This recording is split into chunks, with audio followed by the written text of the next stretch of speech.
Multiplication tips பார்க்குறோம்.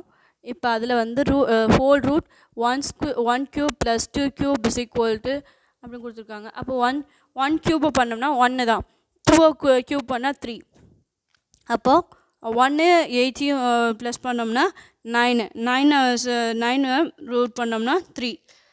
So அதே மாதிரி அதை சிம்பிளாக இருக்குது, அதனால் நம்ம அதை பண்ணிட்டோம். இப்போ நம்ம க்யூப் வந்து கண்டினியூஸாக போயிட்டுருக்கு அப்படின்னும்போது அதை 1 + 2 + 3 + 4 + 3 + 4 அது வரைக்கும் அப்படியே ப்ளஸ் பண்ணோம்னா அது வந்து 10 ஆன்சர் கிடைக்கும். இதுதான் கரெக்ட் ரைட் ஆன்சர். அதே மாதிரி அப்புறம் செகண்ட் வந்து அதே மாதிரி தான், இதையும் வந்து ப்ளஸ் 1லேருந்து 6 வரைக்கும் ப்ளஸ் பண்ணோம்னா 21. அதே மாதிரி அது 1லேருந்து 8 வரைக்கும் க்யூப் இருக்குது.